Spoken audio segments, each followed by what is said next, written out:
नमस्कार, धागा फॅशन या चॅनलमध्ये तुमच्या सर्वांचे मनापासून स्वागत। तर आजच्या व्हिडिओमध्ये आपण बघणार आहोत की ब्लाउजचा आपल्याला गळा जर मोठा, मागचा गळा जर मोठा ठेवायचा असेल तर बऱ्याच जणांचा हा प्रॉब्लेम होतो की शोल्डर उतरतं। नवीन ज्या आपल्या मैत्रिणी शिकत असतात ना, तर त्यांना कळत नाही किंवा लक्षात येत नाही की जर समजा डीप गळा ठेवला तर शोल्डर का उतरतं। जर 9.5, 10.5, 11 म्हणजे 9.5च्या जर पुढे आपल्याला गळा ठेवायचा असेल तर शोल्डर किती ठेवायचं, म्हणजे जेणेकरून गळा उतरणार नाही। हे अगदी सोप्या आणि खूप छान पद्धतीने मी आज सांगणार आहे तुम्हाला। तर कोणत्याही पॉइंट स्किप न करता तुम्ही व्यवस्थित व्हिडिओ बघा, म्हणजे तुम्हाला सगळे बारकावे लक्षात येतील। आणि तुमचा जो ब्लाउजचा मागचा गळा जर डीप ठेवायचा असेल तर तुम्हाला कोणतंही टेन्शन येणार नाही आणि शोल्डर तर अजिबातच उतरणार नाही। तर चला मैत्रिणींनो, आपण करूया सुरुवात। तर आपण आता मागच्या भागाचा बघणार आहोत, म्हणजे मागचा भाग बघणार आहोत ब्लाउजचा। तर उंची आहे 13 इंच प्लस 1 इंच त्यामध्ये आपल्याला ॲड करायचं आहे, तर 14 इंच आपली उंची येणार। तर शोल्डर आहे 12 इंच। तर अशा वेळेस जर समजा ब्लाऊजवरून 12 इंच शोल्डर येते, पण आता आपल्याला काय करायचं आहे, गळा डीप ठेवायचा आहे। तर 12 मधून आपल्याला पूर्ण शोल्डरमधून 1 इंच कमी करायचं आहे, म्हणजे किती येणार 11 इंच।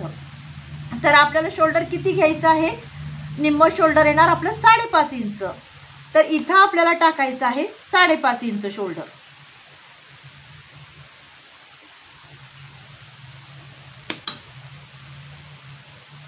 म्हणजे पूर्ण शोल्डर मधून आपल्याला 1 इंच कमी करून मग हाफ शोल्डर आपल्याला करायचं आहे। आता इथून घ्यायचं आहे आपल्याला 3 इंच आडे। आता मुंड्याचं माप येणार आपलं 6 इंच। छाती आहे 36 इंच, म्हणजे त्याचा चौथा भाग येणार 9 इंच।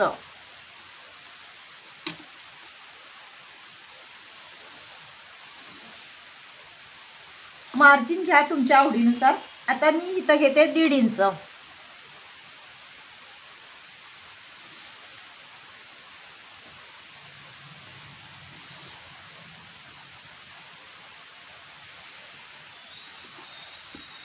आता 1.5 इंचावरती आपलं मागील मुंड्याचं माप येणार।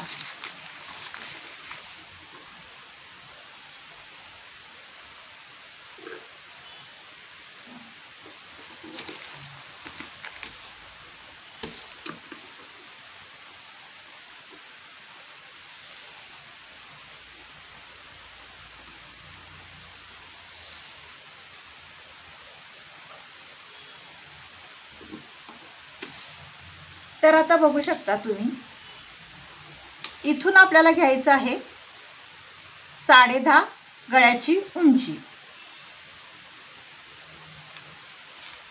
आता तुम्हाला वरच्यापेक्षा पण खाली जर रुंदी जास्त हवी असेल, म्हणजे बऱ्याच आपल्या ज्या एक ताई असतात त्यांची कशी पाठ रुंद असते आणि त्यांना नॉटही नको असती, पण गळा उंचीला पण जास्त हवा आहे आणि रुंदीला पण जास्त हवा आहे। तर अशा वेळेस काय करायचं, हे सगळे मेन पॉइंट तुम्ही लक्षात ठेवा। आणि जर हे पॉइंट लक्षात ठेवला तर कुठल्याही साईजचं असू दे तर तुम्ही अशा पद्धतीने नक्की कटिंग करू शकाल आणि शोल्डर तर अजिबातच उतरणार नाही, मी 100% गॅरंटी देऊन सांगते।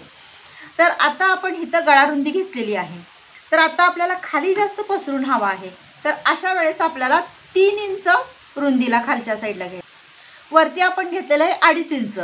जर तुम्हाला आणि थोडं कमी हवा असेल तर तुम्ही ठेवू शकता, पण 2.5 ठीक आहे। म्हणजे इथं मी 2.5 इंच घेतलेलं आहे, खालची रुंदी घेतलेली आहे मी 3 इंच।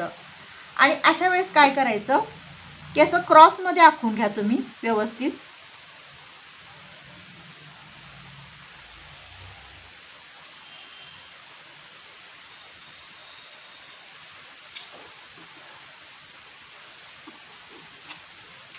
आणि व्यवस्थित इथं राऊंड शेप द्या।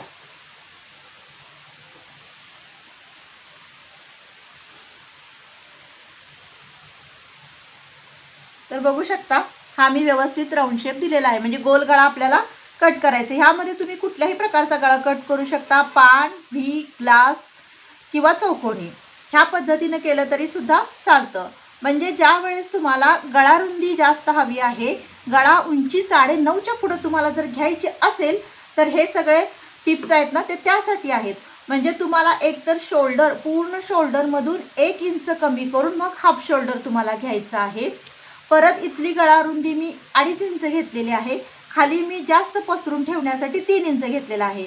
म्हणजे तुम्ही इथून असा व्यवस्थित शेप देत देत थोडा अजून जर तुम्हाला पसरून हवा असेल तर थोडासा तुम्ही असं बाहेरून घेऊन तुम्ही असं त्याला गोल राऊंड शेप देऊ शकता. म्हणजे जेणेकरून इथून कमी ठेवून तुम्ही खालच्या साईडला पसरून घेऊ शकता.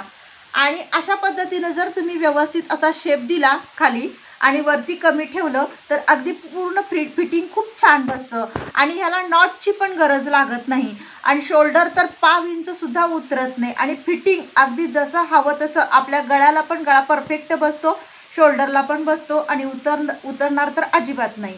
म्हणजे ह्या पद्धतीनं जर तुम्ही मेजरमेंट सगळं केलं आणि ह्या पद्धतीनं जर गळ्याची उंची आणि रुंदी तुम्ही घेतली, शोल्डर कमी ठेवलं तर अजिबात गळा आपला उतरणार नाही. आणि ही जी पद्धत आहे ना ते सर्व मापांसाठी आहे. म्हणजे 36 असू दे, 38 असू दे, 40 असू दे, 42 असू दे, जे काही आपलं चेस्टचं माप आहे ना त्यासाठी हे जे आम्ही म्हणजे फॉर्म्युला तुम्हाला सांगितलेला आहे ना हा सगळ्या छातीच्या मापासाठी हा उपयोगाला येतो. आणि तुम्हाला म्हणजे आपली गळ्याची उंची जशी वाढत जाते तसं तसं शोल्डर किती घ्यायचं ह्याच्यावरती पण मी एक डिटेलमध्ये एक नवीन व्हिडिओ मी तयार करणार आहे. तर तो पण मी लवकरात लवकर तयार करण्याचा प्रयत्न करेन.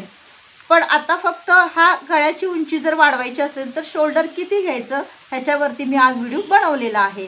तर मैत्रिणींनो अशा पद्धतीनं तुम्ही गळ्याची रुंदी आणि उंची वाढवू शकता आणि तुमचं शोल्डर कमी करू शकता म्हणजे जेणेकरून तुमचा गळा अजिबातच उतरणार नाही.